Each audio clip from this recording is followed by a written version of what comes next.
Assalamualaikum warahmatullahi wabarakatuh. Selamat datang di channel Lembar Islam. Semoga teman-teman selalu dalam keadaan sehat dan bahagia. Di kesempatan ini kita akan belajar tentang jenis-jenis sedekah yang mendatangkan pahala besar serta kemuliaan sebagaimana yang tertulis dalam Al-Quran dan hadis Nabi. Teman-teman, sedekah adalah membelanjakan harta dengan tujuan mendekatkan diri kepada Allah. Bersedekah termasuk ibadah atau amal saleh yang dicintai Allah dan Rasul-Nya. Perumpamaan orang bersedekah diterangkan oleh Allah dalam Quran Surat Al-Baqarah ayat 261. Berbunyi, perumpamaan nafkah yang dikeluarkan oleh orang-orang yang menafkahkan hartanya di jalan Allah adalah serupa dengan sebutir benih yang menumbuhkan 7 bulir. Pada tiap-tiap bulir 100 biji.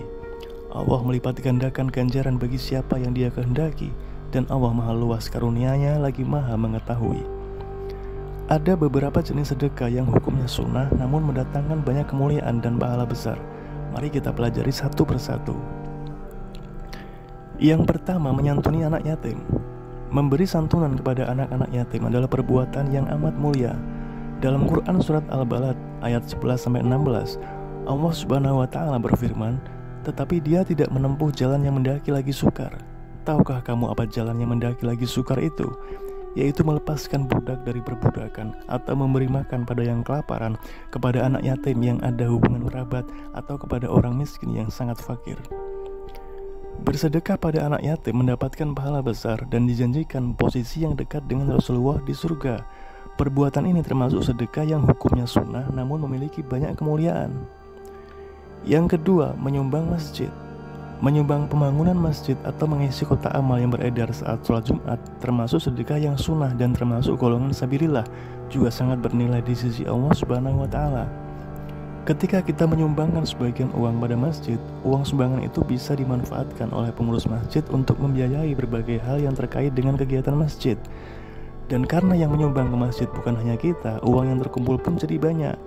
Karena itu jangan malu atau sungkan kalau hanya baru bisa menyumbang sedikit pada masjid, karena yang sedikit itu tetap bermanfaat dan berpahala. Yang ketiga, menyerahkan harta wakaf. Menyerahkan tanah wakaf untuk dikelola dengan baik dan selalu memberi manfaat yang terus dipetik termasuk ke dalam jenis sedekah dan golongan sabilillah yang mendatangkan pahala besar. Kalau kita memiliki tanah yang tak terpakai misalnya, kita bisa mewakafkan tanah itu untuk pembangunan sekolah. Selama sekolah itu masih digunakan, pahala akan terus mengalir kepada kita bahkan setelah kita mati. Contoh wakaf lain misalnya mewakafkan Al-Quran untuk mushola atau masjid. Selama ada orang yang membawa Al-Quran yang kita wakafkan, selama itu pula pahala akan terus mengalir kepada kita. Yang keempat, membiayai penuntut ilmu. Saat ini mungkin populer dengan sebutan beasiswa. Membiayai para penuntut ilmu termasuk sedekah yang dianjurkan. Misalnya membiayai siswa berprestasi dalam program beasiswa dan menyantuni sekolah atau pesantren. Sedekah semacam itu memberikan pahala yang besar dan terus-menerus bagi pelakunya. Yang kelima, membiayai kegiatan dakwah. Mengeluarkan uang atau harta untuk membiayai berbagai program dan kegiatan dakwah juga mendatangkan pahala besar. Di antaranya untuk kepentingan majelis taklim, pengajian, tabligh akbar, dan semacamnya. Ada orang misalnya mengundang ustadz untuk berceramah di suatu acara keagamaan dan acara itu dihadiri banyak orang.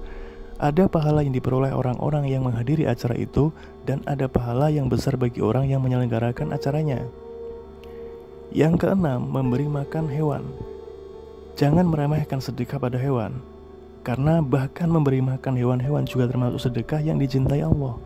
Ada riwayat tentang orang yang masuk surga karena memberi minum anjing yang kehausan. Berkat memberi minum anjing itu, Allah mengampuni dosanya. Di sekitar kita kadang ada kucing-kucing yang berkeliaran mencari makan.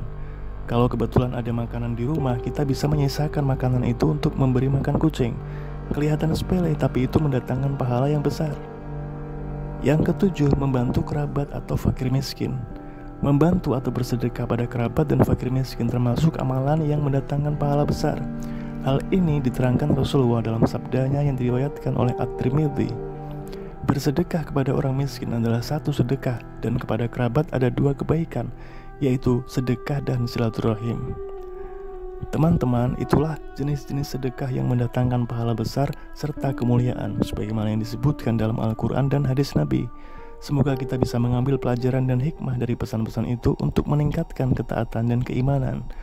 Wassalamualaikum warahmatullahi wabarakatuh.